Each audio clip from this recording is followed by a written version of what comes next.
आप सभी दर्शकों का संत वचन एकता चैनल पर स्वागत है। एक बार गोपियों ने श्री कृष्ण से कहा कि हमने एक व्रत रखा है, उसके पारायण के लिए एक महात्मा को ढूंढ रहे हैं। उनको हम खाना खिला दें तो व्रत का पारायण हो जाए। तो कृष्ण ने कहा कि एक काम करो, तुम हमारे गुरु के पास जाओ। श्री कृष्ण के गुरु दुर्वासा ऋषि थे। तो सभी गोपियों ने कहा कि वह दुर्वासा जी तो यमुना के उस पार रहते हैं और इस समय भादों की यमुना है, यमुना का पानी बहुत ऊपर है, कैसे हम उस पार जा सकते हैं।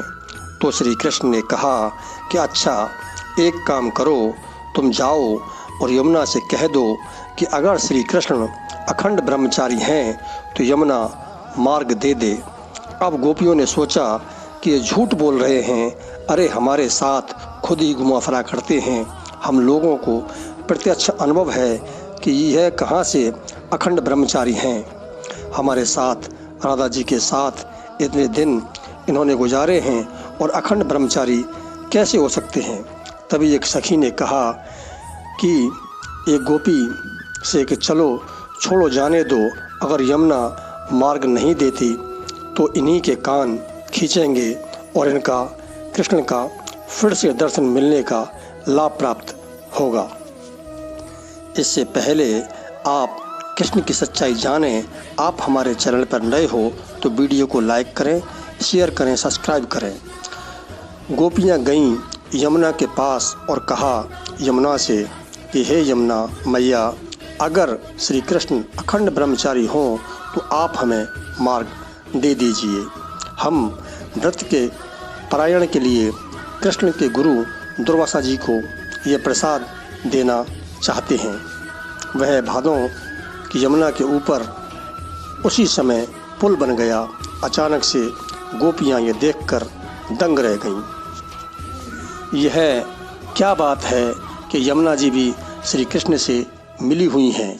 क्या फिर गोपियों ने सोचा क्या पता क्या बात है, चलो छोड़ो, अब यमुना ने मार्ग दे दिया तो हम चले जाते हैं। सभी गोपियाँ दुर्वासा जी के पास गईं और दुर्वासा ऋषि से आग्रह किया कि हमारे व्रत के पारायण के लिए आप प्रसाद ग्रहण करने की कृपा करें, हमको आपके शिष्य श्री कृष्ण ने भेजा है।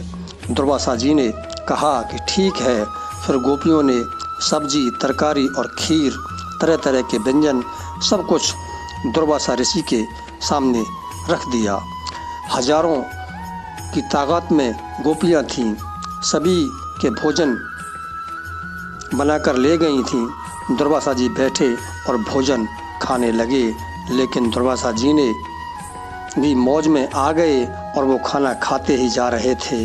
गोपियाँ सोच रही थी कि दुर्वासा जी कितने पेटू हैं, लेकिन फिर सोचा हमें ऐसा नहीं सोचना चाहिए, जाने दो, क्योंकि महात्मा लोगों का पता नहीं कब क्या करते हैं।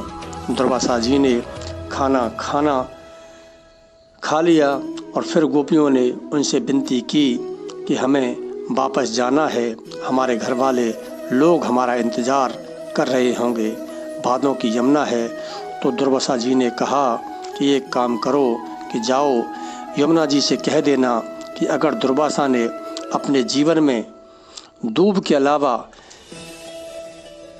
किसी वस्तु का स्वाद चखा नहीं हो तो यमुना हमें मार्ग दे दे।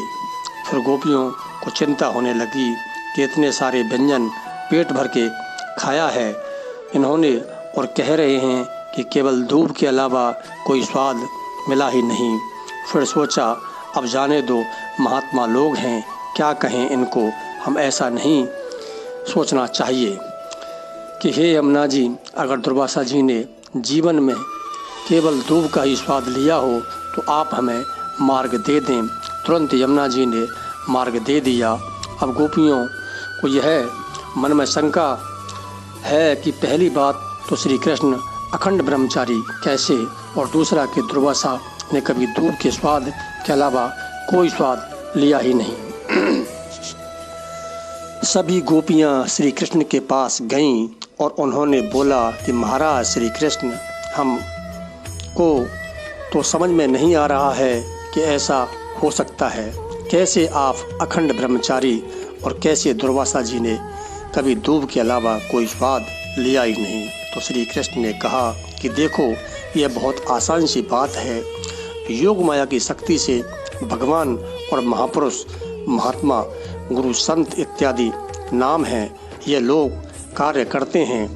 तो फिर गोपियों ने सोचा कि यह कैसे कार्य खाना खा रहे हैं और खाने का स्वाद उन्होंने लिया ही नहीं। अरे, पति बीवी के साथ है, उनके बच्चे भी हैं, लेकिन अखंड ब्रह्मचारी हैं, ऐसा कैसे? तो कृष्ण ने कहा कि रुको, मैं तुम्हें योग माया की शक्ति देता हूँ, फिर तुम समझोगी।